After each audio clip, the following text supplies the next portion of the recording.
So if you've already watched this short video, you might have gathered that I wanted to try to give an explanation to why I'm doing these videos and why you've been attracted to watch them. I feel the urge, this innate urge, just to engage with people, to give people an opportunity to transform their lives in a way that I'm experiencing for myself. You see, just like many of you, I lived quite a harsh life in the material world, been through various relationships, 2 marriages, a third big relationship, had family life, children now grown up, all independent, had the business, had the car, had the house, but also had the bills, the stress, the anxieties, the worries and the fears and responsibilities. And life wasn't as pretty as we sometimes think it should be or could be or is. Doesn't mean one doesn't have some happy times. Of course there were some very happy times. But did I achieve what I should achieve in life? Was I going anywhere? Well, I suppose for me, a lot happened after my first marriage ended in 1995. I started to explore a little bit of the more holistic lifestyle, let's say. And that's when I first came to Kṛṣṇa's consciousness. I discovered Kṛṣṇa consciousness at the Bhaktivedanta Manor in London. But I didn't want to get too involved in those days. It was too culty, too much about donations and stuff like that. And I was already a family man, I had 2 kids. I was in a new second relationship after my first marriage that fell apart. And I really wasn't either interested in believing in one God, one religion, one guru. It wasn't me. But I was interested to go a little bit deeper. My second wife was a yoga student of many years, and that influenced me to get into hatha yoga. And I started to explore a little bit, but I wasn't sure what. But the Hare Krishnas, there was something very significant, and it was to do with their Maha Mantra. In retrospect, I really didn't understand what it was all about, but at the time, it was very deep. It was like this thing that was inside me that I couldn't actually quantify. I couldn't quantify it any way whatsoever. All I know is that it was natural. It was like it was flowing in my blood, and even though I went through phases of chanting it and not chanting it, and a lot more time not chanting than chanting, whenever I started to get it, it was as if I chanted the day before or even that morning. It was like it was in my blood, it was flowing, it was like ticking away like a clock inside me. But I didn't understand what the Maha Mantra was about. I didn't even know its meaning at the time, but it just felt right. Sometimes I used to just go to Srila Prabhupada's room and just sit in his room and read my books, let's say, in his books. I didn't understand what Kṛṣṇa consciousness was about. It was just a bit beyond my head. But it was a place of solace, solitude. It was nice. Sometimes just sit in Prabhupada's room, sometimes sit by the pond, engage sometimes with some of the devotees, but again, it wasn't really me, but it was a nice place to go to. And thereafter, for many years, I explored lots of different things. I explored other areas of Hinduism, hatha yoga,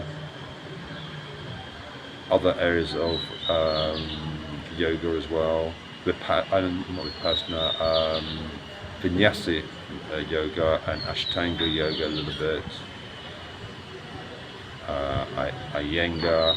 Explored a little bit of this and a little bit of that, but that's what I was good at. I was good at exploring lots of different things. I got a little bit into Shivaism over the years, a bit into Buddhism, I got a bit into the universe, and what I used to like doing is I took a little bit of this and a little bit of that from everywhere and created my own little philosophy, my own religion, but my own little philosophies.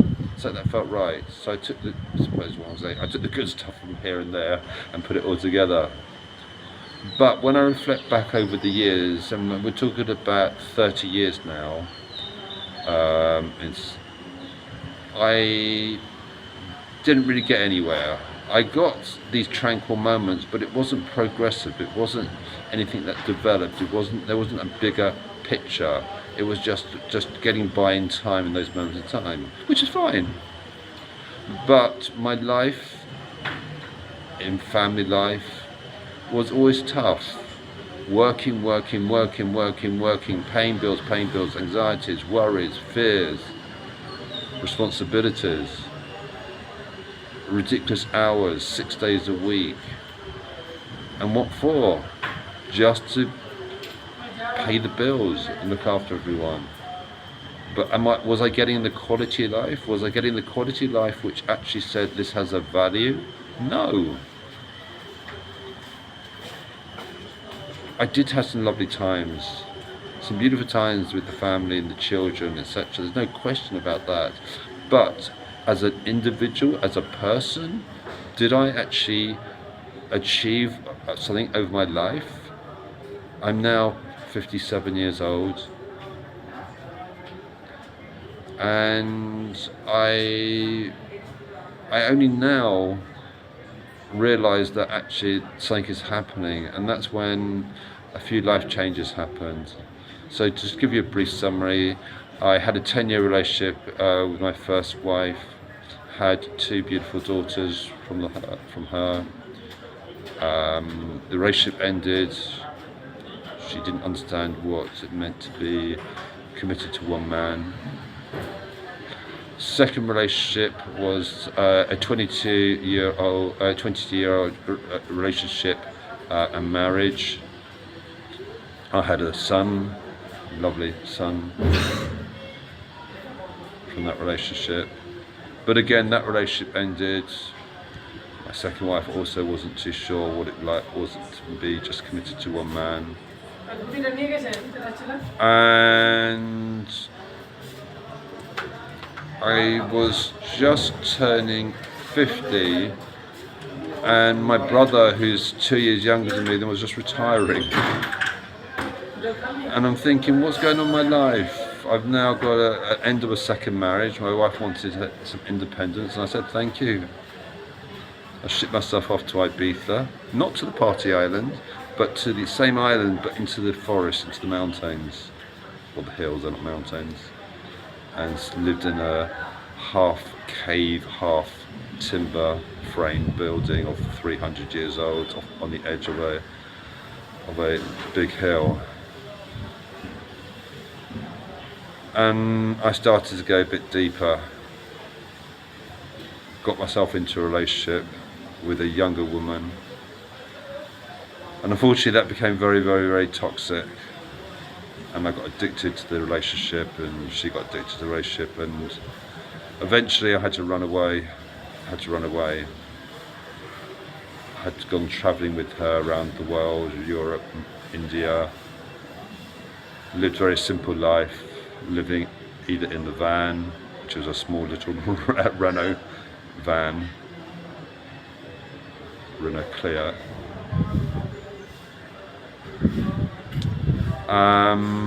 And other times I was just doing a bit of house sitting, living a simple life in a little farmstead in Europe. No running water, so water from the well, some basic electricity, but no toilet, no heating, just a wood burner, chopping wood in the forest, vegetable garden, becoming more self-sustainable. But life was a bit tough because of the relationship. very, very demanding. And I knew in my mind that if I couldn't make this relationship last, I'm going to become a monk. Be a monk. So I had two choices. I had two choices to either become a Buddhist monk or a Hare Krishna. Because up to the point when I was just ending the relationship, I was really self-studying into Buddhism. And a lot of things made sense. So I ran away, had to run away, far away.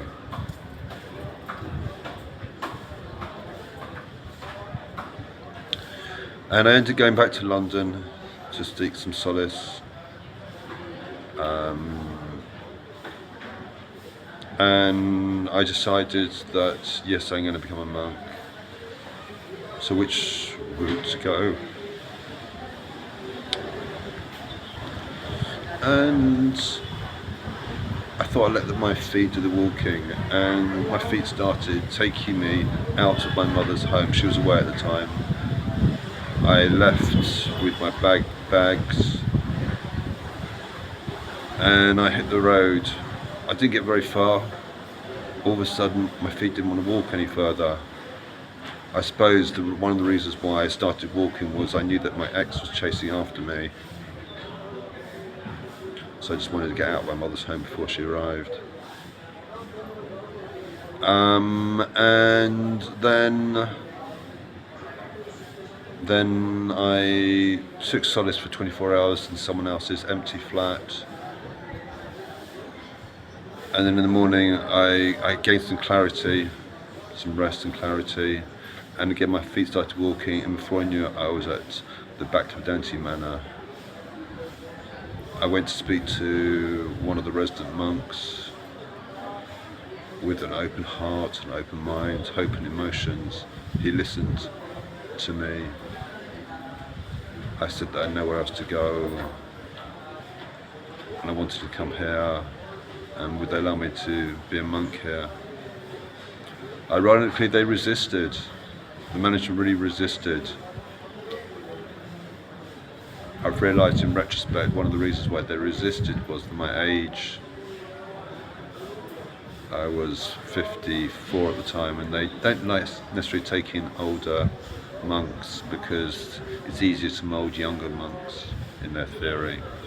Actually, not in my case, because it's easier for me to renounce everything that I've got when I don't realise I need it anymore because I've experienced it, whereas youngest brahmacharis who've never experienced life experiences of relationships, family, children, money, home, bills, responsibilities, they're enticed towards all that because they've never had it, but having had it, realise they don't need it anymore. It was easy for me just to renounce it. And within 2 weeks I shaved my head. I felt like I was in a new home, being surrounded by people who were like-minded. It wasn't even about religion. Religion didn't come into it. It was like a place of solitude, a place to retreat, a place to go inwards, a place of people who are caring.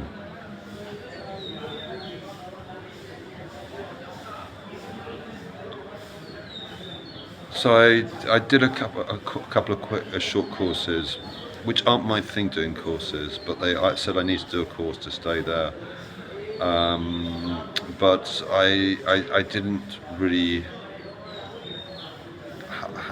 find it easy doing courses. It goes back to my childhood actually, because during my childhood I wasn't a really good student. I didn't understand why I was studying, but I also found out during my last relationship that I was possibly sexually abused by one of my teachers, and that left some scars. Plus I was verbally and emotionally abused by another teacher all around when I was about 12 years old, in the same school, and they left scars in me that meant that I rejected education. I rejected the people who you normally trust.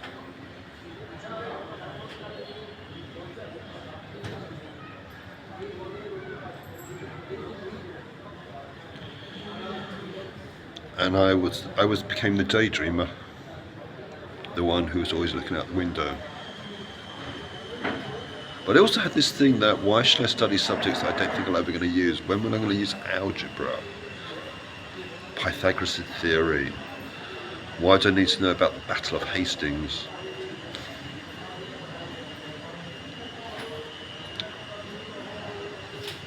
It's quite ironic actually that when I was in Europe, I did an apprenticeship for carpentry, and I actually got to use Pythagoras' theory to work out a right angle.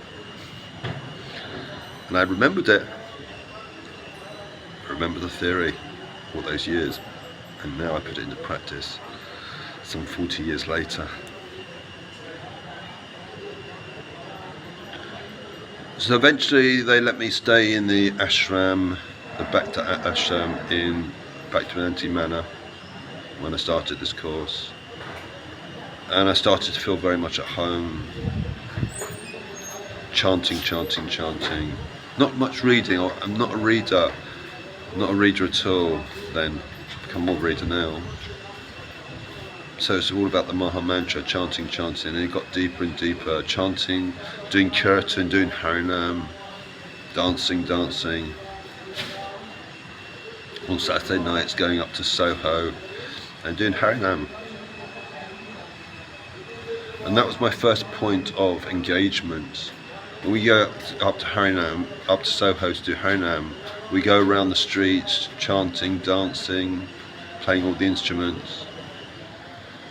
And I found myself just engaging with people by getting them to clap, getting them to dance, pulling them into the circles of dance, and dancing with them and chanting with them and seeing them get into ecstasy. And it was the most beautiful thing, and that's my first point of engagement. I couldn't do books distribution. I remember one day standing outside Edgware Station with a few books in my hand with a group of other Prabhus trying to distribute books I never read, neither did I understand. And a dog came along and peed on the lamppost. I think that was more interesting for him than me. So I gave up the book distribution, sat down and tried to do a bit of Kirtan. And I finished my course and I realised this is what life was going to be for me, stay in the manor, settle down into a monk's life. And this is what I did. I settled down, but I wanted to move into the Brahmachari ashram. And reading the rules, they say that for the first 5 years you can't do any big trips. You can do the odd short trip, but you can't do a big trip. So I took some guidance. I took some guidance from the temple president. I took some guidance from His Holiness Swami Bhagavan Kṛṣṇa Swami. But he was also Sutta Prabhu before that, because this was at the time of him becoming a sannyasi. And spoke to another Prabhu, and I decided I would come out to India, or they guided me to come out to India. And then one Prabhu says, why don't you go to Vrindavan? Everyone talks about Vrindavan. What do I know about Vrindavan? Nothing. It's just another name. I've been there actually. I've been there back in 1995, and I did visit the ISKCON temple in 1995, but it wasn't me. It wasn't me at all. I visited there again in 2017, it still wasn't me. It was too vast, it was too big, too much marble, too much money, too much... it's just too much in every way. When I went to India in 2017, I rather went to the small little village temples, which were so simple, without roofs, without rooms. They were just these small little hut type, simple constructions. But anyway, one of the Srila Prabhupada's disciples, Yadabara Prabhu, I had been serving him. And he turned around and said, oh, I know the temple president there. Oh. I said, do you think you could help and arrange for me to go there? He said, yeah, no problem. Let me speak to him. Didn't know what I was going to do there. And then another Prabhu said, "Oh, why don't you join the 24-hour curtain team?" And I thought, okay, I could do that. I'm not sure if I'm much of a musician, but I said, okay. And he gave me some tips. And through help of Yadabara Prabhu, eventually I got the permission to go out there, and a letter from the temple president. She was authorizing me to go out there for 3 months. I thought, wow, okay, off I went. So this was late autumn, so this was end of September. So I arrived in India in late September. I went to Ravari in Haryana because I bought a motorbike, a Royal Enfield Bullet 350, back in 2017 when I was living in a calmy life, to travel around with my ex-girlfriend. We did 6,000 kilometers around Tamil Nadu and then North India, Rajasthan, Uttar Pradesh. So I picked up the bike, had to do some work because it had been a bit abandoned and a few things got stolen and needed servicing. And I rode all the way to Vrindavan. And when I got to Vrindavan, I settled down to ashram life there. Didn't know what to expect or how it should be, but it was very, very humbling. It was very simple. We were in the old Gurukul ashram, and the old Gurukul ashram was a very simple life. And I liked a simple life. I didn't like luxuries, didn't need luxuries. A simple life just suited me. And that is where things started to happen. I'll just talk about the motorbike. Apart from using it a couple of times when I first got there, it's sat abandoned ever since because I realised that it's not part of my monk's life in an ashram. And because I turned the age of 50, I joined the Vanapasta ashram. The Vanapasta ashram is when you finish family life, which I did, and it was very interesting because I hadn't realised that Kṛṣṇa had been working in the background. What do I mean by that? Well, look, when I finished my second relationship, or my ex-wife finished the second relationship, I was just about to turn 50 a few months later. And I decided to go out to India with my ex-girlfriend then thereafter, after the marriage ended. And when I was out in India, I had a tattoo put on me. Well, actually, let me explain something first of all. So usually this is how the ashrams work. There's 4 ashrams. So your first 25 years you're in brahmachari life from a very young age, 5-6 years old. You're training to be a monk, and then from 25 to 50 you go into family life, which is Kṛṣṇa ashram.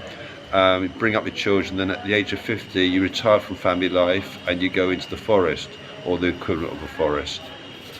And that's Vanapasta. And then for some who are very pure, then they'll go into the 4th ashram, which is sannyasi. So my ex-wife said to me just before my 50th birthday, I want an independent life. And I hadn't realised the significance, and I only realised the significance when I was at the Bhaktivedanta Manor, that I had left family life at the age of 50. And not only did that, when I arrived in India, I had this tattoo put on me. I don't know if you can read, let me just move this. If you can read Sanskrit, but it says Sharanagati, surrender to the Lord. I knew it meant surrender when I had the tattoo put on me, but I didn't realise what it meant to surrender to Lord Kṛṣṇa, or surrender to Vishnu. And you see, Lord Kṛṣṇa was working in the background. He was planning things. He trained me. And do you know what? He did something incredible. He was training me in my last relationship. My last relationship was very toxic, as I mentioned to you. And she was a very, very jealous person. And when I say she was a very jealous person, she didn't like me being around women. She didn't want me to be near any other female people, not to speak to them, to see them, to watch, to read, to listen to watch television or anything. I had no interaction with women. And this was going on for 5 years. So I didn't realise, but she was actually preparing me for Vanapasta life, because one thing about Vanapasta life is we have a separate life from Mataji's.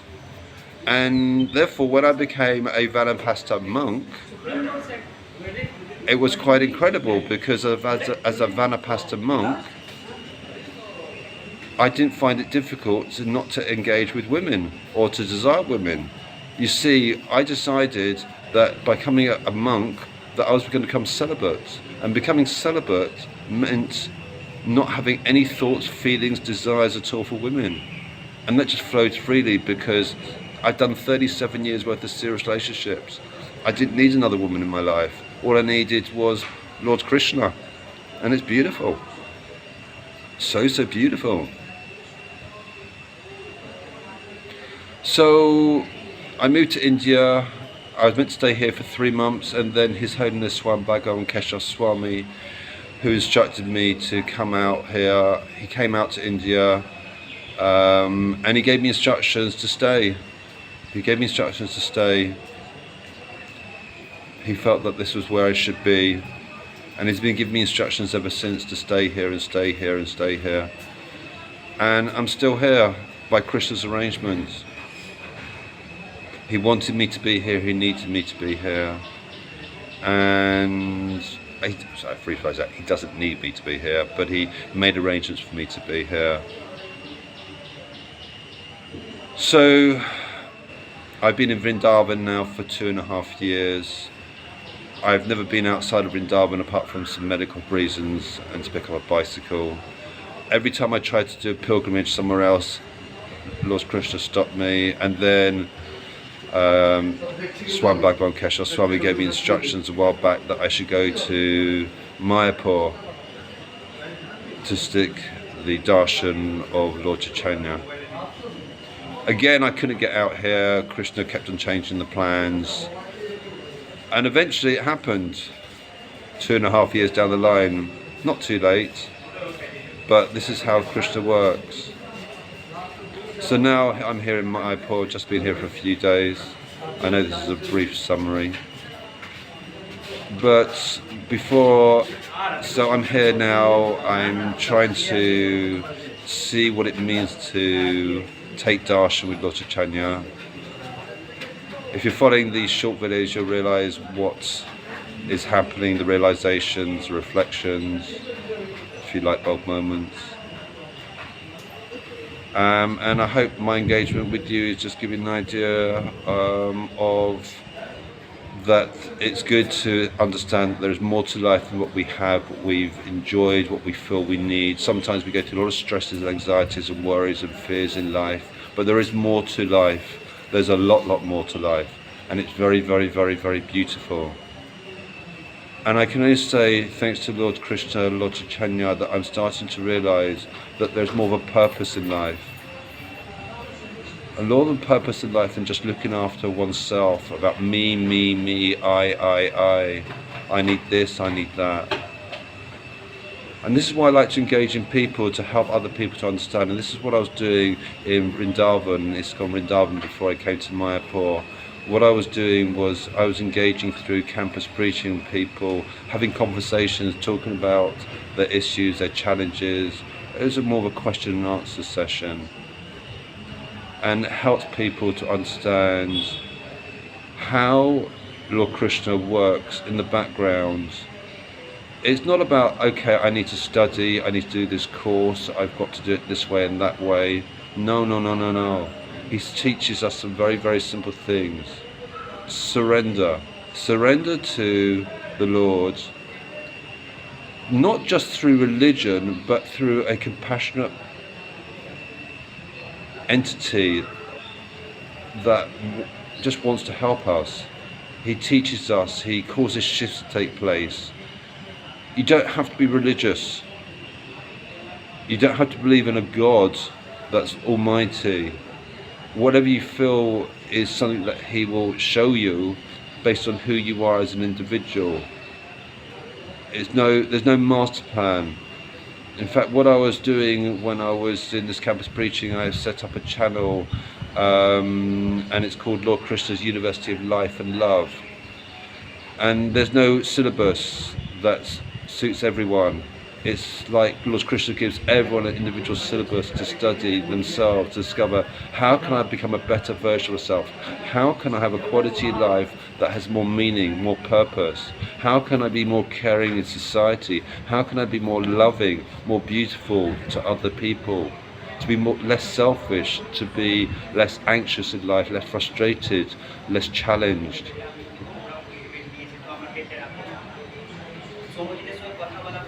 And this is what I've been learning. Can I be a better person? I've harmed, I've hurt other people in my life before. I don't blame my wife for what's happened. I don't blame my ex-girlfriend what's happened. I've had issues with a couple of my children. I don't blame anyone else. I have to take responsibility for everything that's happened. Everything. Because we can't go through life with blame either. Because everything that happens in life, it happens for a reason. But when you've got some focus, like I've got now in Kṛṣṇa consciousness, rather than being that one who was trying to create my own philosophy and not getting anywhere, I realised that there is no point in blaming other people, no point complaining about this and complaining about that. Instead, Lord Kṛṣṇa, he teaches us about how to be more adapted, to be more tolerant, to be more giving, more forgiving, and realise everything that's happening is normally a reflection of us or a lesson that we have to learn by. And that's about everything. Everything that's a challenge in life is there for a reason. It's not happening by chance or coincidence. And this is how we can actually move forward in life, is to realise actually there is a master plan beyond our intelligence, a master plan that actually helps us to appreciate and value life and what we've been given. Because we live in a very, very selfish world where we just want, desire, need, me. And no, life isn't just about me, I, desires. It's about how we can give and care and love. And if that's the only thing I gain out of life, and that's beautiful, and if all or more people can learn, to take on such characteristics, then that's beautiful. Very, very beautiful. So I thank everything and everyone that's come into my life. And more recently, I think every Prabhu, every Seva that I've done at the Bhaktivedanta Manor, ISKCON Vrindavan, and now here in Mayapur, whilst I'm on this pilgrimage, I so appreciate and value. And most of all, Lord Kṛṣṇa, I love you. And I'm learning to also know what it's like to love Lord Chaitanya here in his world in Mayapur with the Panchatattva. Still fully don't know what that really means at the moment. But whatever I'm feeling